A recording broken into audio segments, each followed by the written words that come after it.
साथियों नमस्कार। हमारी खास खबर में आप सभी का स्वागत है। साथियों, आज अमन नम्र की बात में हम बात करेंगे बारिश और बाढ़ की। दिल्ली डूब रही है, लाल किला जल महल बन चुका है। महात्मा गांधी का समाधि स्थल राजघाट हो या फिर गांधी निधि, इन सबके प्रतिबिंब अब यमुना के गंदे पानी में धुंधले से देखे जा सकते हैं। आईटीओ से होते हुए यमुना सुप्रीम कोर्ट के दरवाजे तक पहुंच चुकी है। मानो गुहार लगा रही हो, सरकार नहीं सुनती, कम से कम आप ही सुन लें। इस साल हिमाचल से उत्तराखंड तक और यूपी से राजस्थान तक बारिश किसी से नहीं मान रही। ऐसे में याद आती है अनुपम मिश्र की वह बात जिसमें उन्होंने एक पौराणिक कथा का हवाला देते हुए कहा था कि इंद्र भगवान का एक नाम पुरंदर भी है। इसका अर्थ होता है बेतरतीब बने शहरों, किलों को पानी बरसाकर तबाह करने वाला। तो क्या आज यह कथा सच हो रही है? क्या हमारे बेतरतीब, बेनियम बन रहे शहर ही इस तबाही का कारण हैं? आखिर इस तबाही के पीछे की असल वजह क्या है? कहीं हम हमारे साफ माथे के समाज की समझ को भुला देने की गलती का नतीजा तो नहीं भुगत रहे? समाज, समझ, अकाल और बाढ़ के इसी बेहद जटिल संबंधों को बेहद सरल तरीके से समझाया करते थे अनुपम मिश्र। आज वे हमारे बीच नहीं हैं। अगर होते तो हिमाचल के पानी से डूब रही दिल्ली के आईटीओ के पास मौजूद गांधी शांति प्रतिष्ठान में शायद फिर यही बात दोहरा रहे होते कि बुरे विचारों की बाढ़ और अच्छे विचारों के अकाल से ही यह संकट बढ़ा है। आइए एक बार फिर जानते हैं अनुपम मिश्र के सामयिक विचार जो उन्होंने डॉक्टर राजेंद्र प्रसाद जयंती पर ऑल इंडिया रेडियो के लिए 2013 में कहे थे। ठीक 10 साल पहले कहे गए ये विचार आज फिर से सामयिक हो गए हैं।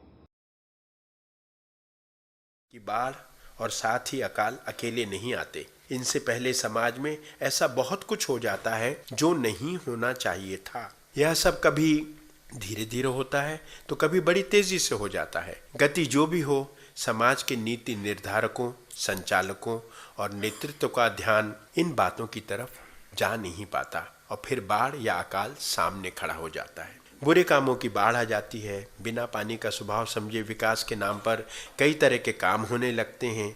ये किसी एक कालखंड की बात नहीं है। दुर्भाग्य से सब समय ऐसी गलतियां दोहराई जाती रहती हैं। आज भी हम उससे बच नहीं पाते। तो एक तरफ प्रकृति पर्यावरण के खिलाफ ले जाने वाले कामों की बाढ़ आ जाती है और दूसरी तरफ अच्छे कामों का अकाल पड़ने लगता है। अच्छे विचारों का भी अकाल पड़ने लगता है। वर्षा तो हर साल होती है पूरे देश में, कहीं कम, कहीं ज्यादा, कहीं बिल्कुल नहीं, ऐसा नहीं होता। इन सब विभिन्न जगहों में रहने वाले समाज ने अपने वर्षों के अनुभव से इस कम ज्यादा वर्षा के साथ अपना जीवन कैसे ढालना है उसको ठीक से सीख लिया था।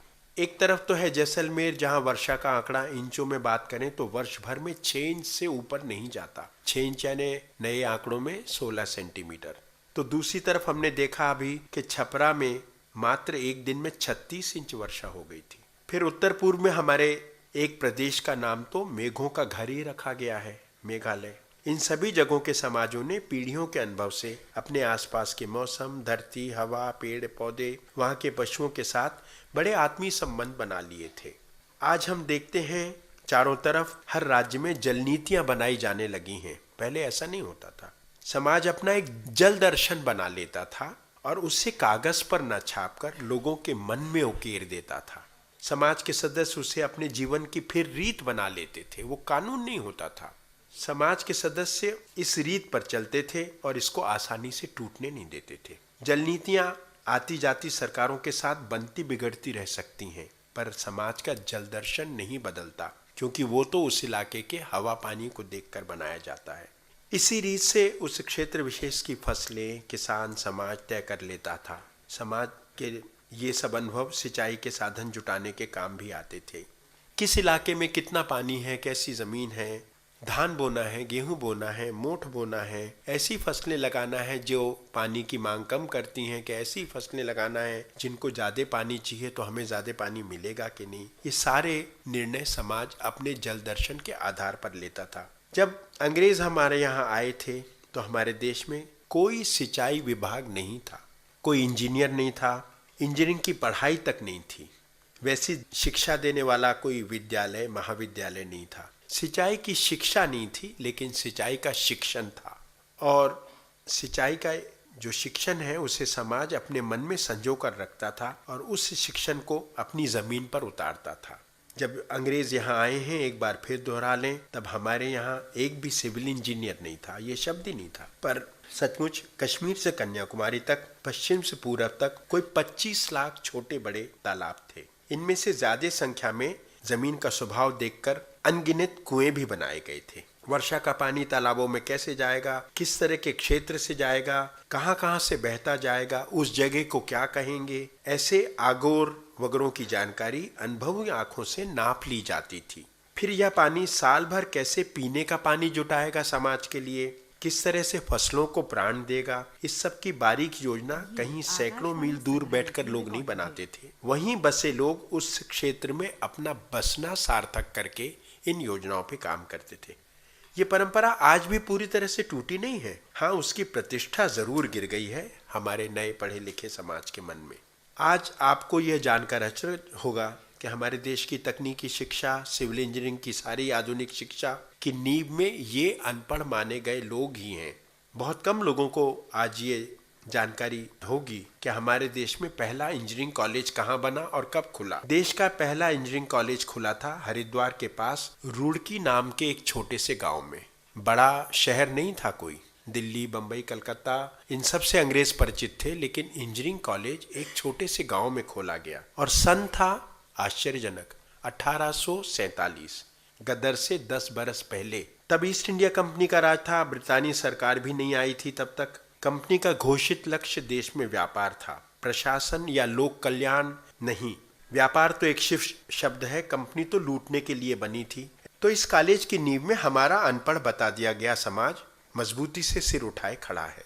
वह तब भी नहीं दिखा था अन्य लोगों को, और आज तो हम उसे पिछड़ा बताकर उसके विकास की बहुविध कोशिश में लगे हैं। इस प्रसंग के अंत में यह बता देना भी चाहिए कि 1847 में कॉलेज खुलने से पहले वहां बनी वह लंबी नहर आज भी पश्चिमी उत्तर प्रदेश के खेतों में गंगा का पानी सिंचाई के लिए वितरित करती जा रही है। आज रुड़की इंजीनियरिंग कॉलेज को शासन ने ऊंचा दर्जा देकर उसे IIT रुड़की भी बना दिया है। कॉलेज का दर्जा तो उठ गया, दुर्भाग्य से कॉलेज जिन लोगों के कारण बना, जिनके कारण वह विशाल सिंचाई योजना जमीन पर उतरी, उन लोगों ने अंग्रेजों के आने से पहले जिन लोगों ने देश में, देश के मैदानी भागों में, पहाड़ों में, रेगिस्तान में, देश के तटवर्ती प्रदेशों में जल दर्शन का सुंदर आयोजन किया था, सुंदर संयोजन किया था, वे लोग आज भी कहीं पीछे फेंक दिए गए हैं। देश ने कई मामलों में खूब उन्नति की है, इसमें शक नहीं, लेकिन बेशक इतना तो जोड़ना ही पड़ेगा कि इसी दौर में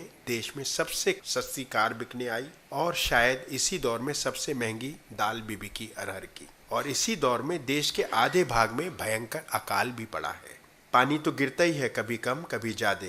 औसत का एक आंकड़ा हमने पिछले 150 सालों में भले ही सीख लिया हो, ये बहुत काम नहीं आता। गणित के दम पर, आंकड़ों के दम पर जीवन नहीं चल पाता। आधुनिक बांधों से भी अकाल दूर हो गए हों, आज भी ऐसा पक्के तौर पर हम नहीं कह सकते। पंजाब, हरियाणा में, देश के अन्य भागों में, महाराष्ट्र में भी भयानक अकाल पड़ा है। इसलिए बड़े बांधों से बंध जाना ठीक नहीं। उन बांधों में भी पानी तो तभी भरेगा जब ठीक से वर्षा होगी, पर प्रकृति ठीक ठाक वर्षा करती है। वो माँ है हमारी, डेयरी की मशीन नहीं कि जितने टोकन डालो ठीक उतना पानी गिरा देगी। कभी छपरा में 10 इंच गिरेगा, कभी 36 इंच गिरेगा। एक तरफ हम बड़े बांधों से बंध से गए, और दूसरी तरफ जो नई तकनीक आई उसने भूजल को बाहर उलीच लेने के कई नए साधन खोज निकाले। शहरों गांवों में छलनी की तरह छेद कर डाले हमने, और सचमुच मिट्टी की विशाल गुल्लक में पड़ी इस विशाल जल राशि को ऊपर खींचकर फेंक दिया। उसमें डाला कुछ नहीं। इस तरह यह धरती की गुल्लक खाली हो चली है। भूजल भंडार में आई गिरावट को बताने के लिए यूं तो जिलावार, प्रदेशवार आंकड़े भी दिए जा सकते हैं, पर जब जीवन का प्राणदायी रस ही निचुड़ता जा रहा हो तो नीरस आंकड़े नया और क्या बता पाएंगे हमें। फिर भी बिना किसी कटुता के यह तो कहा ही जा सकता है कि इस दौर में हमारी राजनीति ज्यादा गिरी है या भूजल गिरा है, ये तय कर पाना बड़ा कठिन काम है। इन दोनों का स्तर ऊपर उठाने के लिए हमें खुद थोड़ा थोड़ा ऊपर उठना पड़ेगा। पिछले कुछ समय से एक नया शब्द हमारे बीच में आया है, जन भागीदारी। जैसा अक्सर होता है, ऐसे शब्द पहले अंग्रेजी में आते हैं, फिर हम बिना ज़्यादा सोचे समझे उसका अपनी भाषा में अनुवाद कर लेते हैं। पर जब ये शब्द नहीं था, ये नकली शब्द नहीं था, तब हमारे समाज में पानी के मामले में गजब की भागीदारी थी। उस जन भागीदारी में सचमुच 3 भूमिकाएं होती थीं। लोग खुद अपने गांव में, शहर में पानी की योजना बनाते थे, ये हुई पहली भूमिका। फिर उस योजना को अमल में उतारते थे, तालाब, नहर, कुएं आदि बनाते थे अपने खर्च से, अपने साधनों से, ये हुई दूसरी भूमिका। और तीसरी भूमिका में इन बन चुकी योजनाओं के रखरखाव की जिम्मेदारी भी समाज खुद उठाता था, जनता खुद उठाती थी। वो भी कोई 2-4 बरस के लिए नहीं, 2-4-10 पीढ़ियों के लिए उसकी रखवाली की जाती थी। उसे अपना काम मन के किया जाता था, ममत्व के साथ किया जाता था। ऐसे में कहीं कहीं समाज राज की भागीदारी भी कबूल कर लेता था। हम जन भागीदारी की बात करते हैं, उस समय राज की भी थोड़ी बहुत भागीदारी समाज को स्वीकार हो जाती थी। एक तरह से देखा जाए तो राज और समाज परस्पर तालमेल बिठाकर इन कामों को बड़ी सहजता से संपन्न करते थे। आज बहुत ही कम लोगों को इस बात का कुछ अंदाज बचा हो कि हमारे परिवारों के नामों में ऐसे चिन्ह मिलते हैं जो इन्हीं कामों से निकले थे। नहर की देखरेख करने वाले नेहरू थे। पहाड़ों में सिंचाई का एक ढांचा जिसको कूल कहते हैं, पहाड़ी नहर, उसको बनाने वाले कोहली थे। तो दूसरी तरफ पहाड़ के एक और हिस्से में इस व्यवस्था को गूल कहते हैं, उसको करने वाले गुलाटी थे। ये लोग कोई 5 साल की इंजीनियरिंग की पढ़ाई करके नहीं निकलते थे। इनके खून में, इनकी नसों में 500 साल की पढ़ाई होती थी और वो पीढ़ी दर पीढ़ी आगे बढ़ती थी। देश के इस कोने से उस कोने तक ऐसी अनेक जातियां, अनेक लोग थे जो गांव और शहरों के लिए पानी का काम करते थे। इसमें अकाल, बाढ़, उसकी मार को कम करने का काम भी शामिल था। और ये सब काम सचमुच अपने मन से, तन से और धन से किया जाता था। जो काम उनके मन में उतर गया उससे वे अपने तन पर भी संजो कर रखते थे। देश के सभी भागों में शरीर पर गुदना गुदवाने की एक बड़ी परंपरा रही है। बीच में थोड़ी वो पिछड़ी साबित हुई, अभी फिर से यूरोप और अमेरिका के कारण वो आधुनिक हो गई है। इसमें शुभ चिन्ह, पशु पक्षी आदि तो चलन में थे ही, पर देश के कुछ भागों में एक विशेष चिन्ह बनाया जाता था। उसका नाम था सीता बावड़ी। सीधी सादी 8-10 रेखाओं से एक भव्य चित्र कलाई पर, यहाँ पर मेले ठेले में देखते देखते गोद दिया जाता था। इस तरह पानी का काम मन से तन पर उतरता था और तन से श्रम के द्वारा जमीन पर उतरता। लेकिन आज जमीन की कीमतें तो आसमान छू रही हैं। शहरों में भी और अनेक गांवों में भी एक के बाद एक तालाब पुरते जा रहे हैं, कचरे से पटते जा रहे हैं। नगर पालिकाएं ही उसमें कचरा डालने का काम शुरू कर देती हैं। जल संकट सामने है, फिर भी हम उसे पीठ दे रहे हैं। अपने तालाबों को, अपने जल स्रोतों को नष्ट कर देने के बाद ऐसे प्यासे शहरों के लिए दूर से, बहुत दूर से किसी और का सचमुच हक छीनकर बड़ी खर्चीली योजनाओं को बनाकर पानी लाना पड़ रहा है। पर हमें एक बात नहीं भूलनी चाहिए, इंद्र देवता से इन शहरों ने ऐसी कोई अपील नहीं की है कि हमारा पीने का पानी तो महाराज अब 200 किलोमीटर दूर से आता है, तुम हमारे ऊपर पानी मत गिराओ, आप हम पर पानी न बरसाएं, ऐसा हम कहते हैं। ये तालाब ही वर्षा के दिनों में शहरों पर गिरने वाले पानी को अपने में संजोकर, समेटकर शहरों को बाढ़ से बचा लेते थे। तो पेयजल के लिए छोड़ ही दीजिए, वो तो कहीं से भी आ जाएगा पाइपलाइन से, लेकिन शहरों को अगर बाढ़ से बचाना है तो फिर से इन तालाबों को सामने लाना पड़ेगा। क्योंकि इंद्र का एक पुराना नाम है, एक विशेषण है या पर्यायवाची है, पुरंदर।